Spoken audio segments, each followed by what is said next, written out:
Hi everybody, fancy making a painting using some food wrap? I'll show you how. It's a simple trick to use with watercolour and you can create some amazing interesting textures.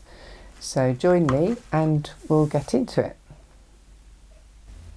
So this is a little trick for having some fun making textures with watercolours. So I've done a very light outline of a mountain here, and I'm going to use a Daniel Smith colour because I want to see what it does. It's Sodalite Genuine and I've just bought this as a treat. So I thought I'd share with you how it works, but please don't feel you've got to go out and buy that. Just use any dark you've got in your palette, any blue, any black, any dark brown. Dark will give you the most obvious effect, so it's quite a nice thing to use to see what happens really, especially when I'm showing you on here. So I'm just going to lightly wash over this piece of paper. I'm just going to do a really quick sketch here. So I've done a very light pencil sketch, but you can just do any mountain shape you like. Some peaks and you're coming down the sides. This is just a Saunders Waterford sketchbook offcuts essentially, which I picked up last summer. So I'm just going to let that water go off the shine and into the soft sheen, which it's just about doing. So I don't want it to be puddly. Still a little bit shiny. So this is one of those things, the more you paint, the more this sort of makes sense.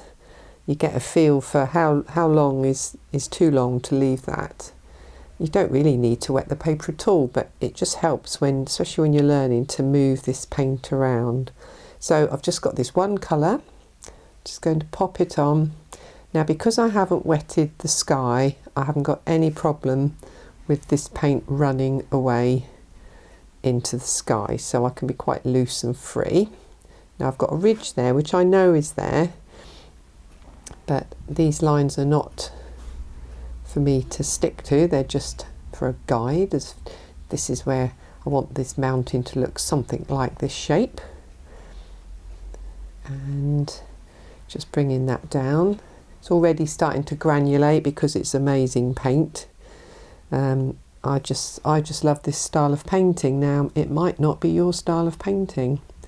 Now what I've done here is I've just dropped in the same paint, but it's a little bit thicker, and I'm just deciding where I want this slightly darker area of paint to go.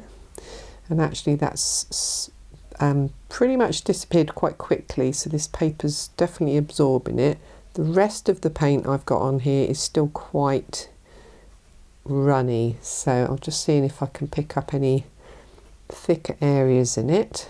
There we go, a little bit of a lump in the paint tube that came out the end there. So it's still nice and damp, there's no areas that are dry, so already it looks quite nice and rocky, doesn't it? So my little tip for you is what we have in this country is cling film. You may call it something else, a food wrap essentially. So whilst this is still wet, if you want to just soften this edge away, you can just run a brush along there, get rid of that edge. There we go, that's better, isn't it? Get your wrap, and all you have to do to start with is just let it fall on there. You don't have to do anything else. But the fun bit about food wrap is manoeuvring the lines to where you'd like them to be. You can play around with this whilst this paint is wet. You can do this for as long as you like really. Now these are working quite, that looks like a ridge here, so I'm going to leave that one. This looks like something's happening at the top. Just press that down there. You could try and control this, or you can just vaguely control it and see what happens. So now you've got it on, you've got a rough idea where the lines are going. Now you need to leave that to dry completely and come back to it later. So there's going to be a little gap here. I'm not going to speed dry this as it's under cling film. Obviously you can't really, if you put hairdryer on this, your cling film takes off. So try and be patient. So go away, do something else and come back, and then we'll see what we've got underneath. So I've returned, and let's see what happens when we pull back. You can tell when this is ready to come off. It literally sometimes blows off if there's a light breeze. There we go. So you can see that you end up with all sorts of lovely shapes that have made the paint pool into darker areas, and some interesting variations of how much colour is left behind. So I can now either just follow the lines that interest me, or I could go back to my reference photo and use some of the light areas and dark areas in order to put a little bit more depth to this. So I'm going to, oh, it's just slightly damp, you've got to be very careful not to lift off what you've done. Now let me just make sure this isn't too thick, there we go. So I'm going to just pop on some darks running down this side here, just to suggest the shady side of the mountain. I'm still using exactly the same paint as I was before. So then I might pull that over the top a little bit further, but slightly thinner paint. Just tucking it in here. Then again another area, a thicker paint. As if there's a ridge here, I'll follow that line that was there. Then tuck in a dark along here.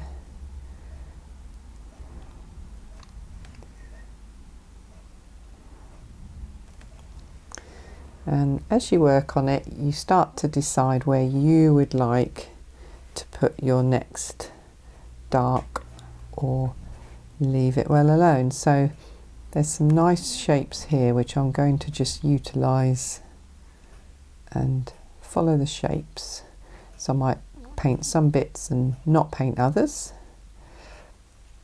And then this is definitely turned into a rill across here. So this is why it's a good idea not to get too hung up on your original picture, because you might not find that you feel comfortable painting over some of these shapes, because the shapes are so beautiful that you want to use them really.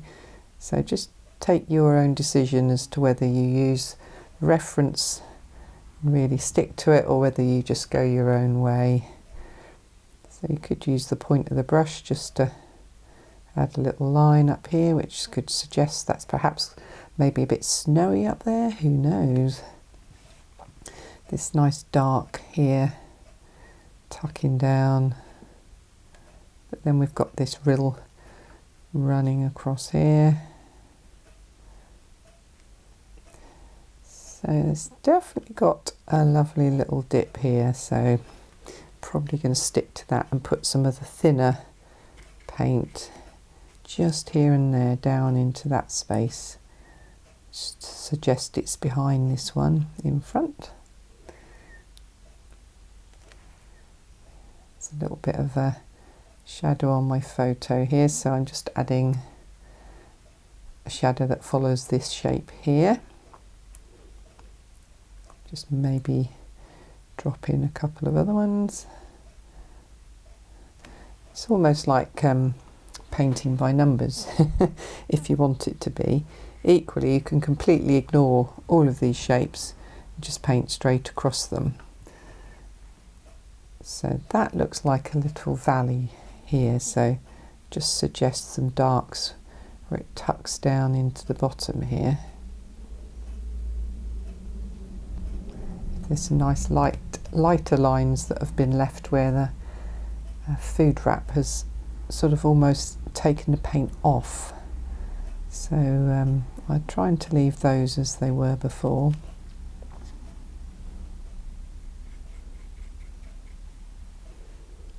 Nice. Some areas you might want to make a bit darker and take away the lighter areas, because you're perhaps coming into a tree line, maybe something like that here, and you just don't want this to be quite so pale. It's a different change of value here. It's a bit stronger in value.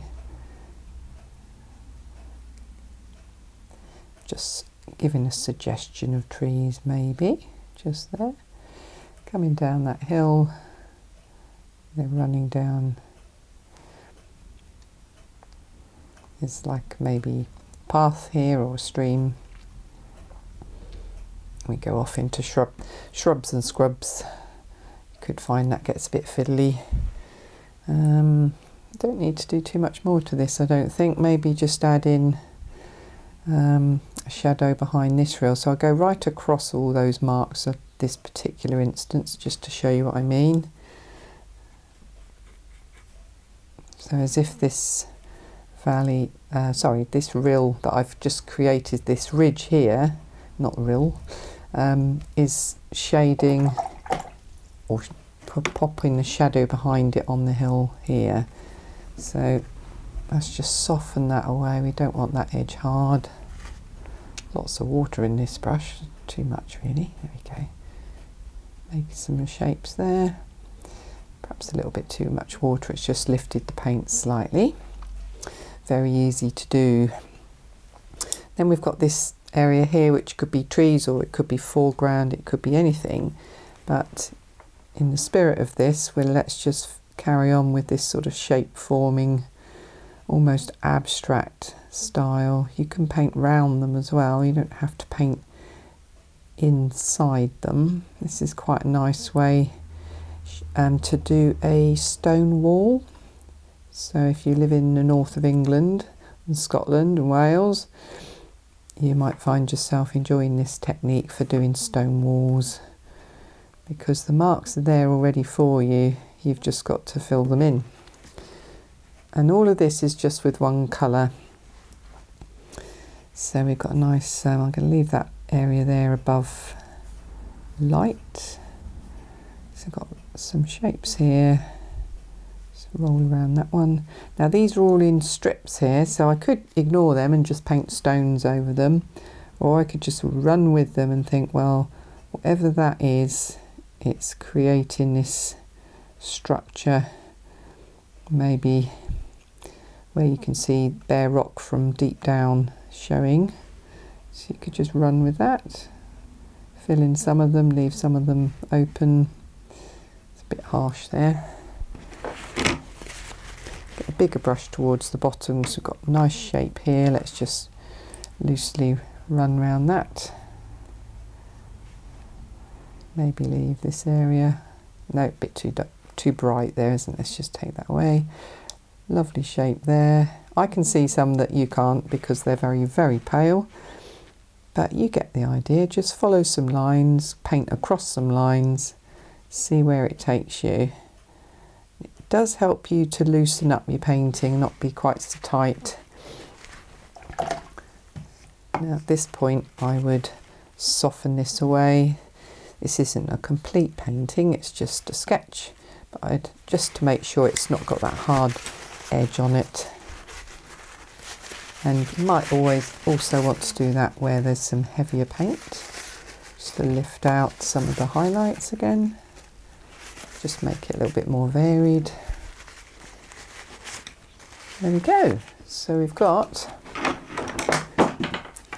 a mountain top with a ridge and with a little bit of light and shade on it. Now obviously you could develop that into all sorts. You could have a little white cottage here. You could have a valley with other mountains going off into the distance, and you can add colour. So there's one that I've done with a similar technique. You can see the marks through here. This is all food wrap, and then there's some other techniques on here like dry brushing, a little bit of masking, etc. But if that's a bit daunting, then just stick to one little subject. You can crop it so you can get different views on it to see what works, what doesn't. So maybe this is too fussy, take that off. You've just got your mountain range with some trees. You could run some trees up this end as well. So I might do a little bit more to that, and then perhaps even add some pen. So I just need to let that dry. So I've got a Unipin fine liner, and this is a 0.5 water and fade proof pigment ink. Now that's a good way to use a pen if you're going to maybe add something later, but if you haven't got one of these, any dark biro, you would do exactly the same job. It's just not quite as easy to control the flow. So as some of you already know, I like adding lines, so I've come back in here thinking, yep, we're going to add some lines, see what happens when I start working on this as a whole picture. Does this turn into something I like, or is it just a little bit of fun, practice and playing, which is so important when you're learning to paint, is to play. Try not to be always trying to produce the perfect painting, because then you will ultimately fail. We all do, and you won't you won't want to do it again. So just try and enjoy it for the process. So I've just added some shapes in. I'm just doodling really. There's no right or wrong way to do this. This area up the top here is really nice. Got some interesting sort of differences in value with the paint layers, so I'm just gonna let the line follow and make it just a raggedy old line. If I make a mistake, I just go back over it and incorporate it into the line I do want. So you can't erase this, so there's absolutely no point in getting hung up over it. So this area here is a nice sort of dark ridge area, so pop that in. There we go, pop down. Now I can just pick out where I want, so there's a nice ridge, completely in my imagination now. My reference picture really is no longer much use, because this is becoming just what's coming out of my imagination. So where there's darks, I'm just adding some more darks. I just love pen work. It's such a nice thing to add to your paints, but you don't have to do this. You might just want to get yourself using the watercolours and worrying about all these additional things later on. But I thought I'd show you. There we go. I'm going to be doing too much more of this because it's working quite well. Just brought a little bit of emphasis to this area here, which is where the height and sort of strength of this mountain is showing the most. So just pop in a few in. We might just have that sort of rough and ready line across here, because we think this is another ridge that we've made up following our food wrap lines. Who knew? You could design your whole painting around food wrap, hey? So that's looking nice. I'm not going to touch all of this because this is the nice, I can show you, it's very nice granulation that the paint's done, so I don't really want to overwork that area. Got some nice darks in the summit there, so I think I just need to put in just some tree shapes just to suggest there's trees in here. This is exactly how I do trees, just scribble them, scribble, scribble. Don't try and overdo this. Remember, this is going down, so your tops of your trees are showing. Some of them here, they're not going to show all the bottoms of the trunks, but we're not drawing every tree, we're just suggesting them. Because you do get these runs of pine trees, etc., growing on the lower reaches of a mountain. So that's where, now where I did that wash over this side that the brush was too wet, you can see that it's pushed back some of my beautiful marks on the paint. So I've sort of lost that area here. It's sort of overworked it. Luckily it's not a different colour, so it doesn't matter so much. So I could just now decide, well, that's where I'm going to have some more trees and incorporate them into this sort of paler ridge along here. So I'll keep filling those in. Mustn't overwork it, it's very hard. It's just to break up that expanse which I've made a little bit too bland and flat there.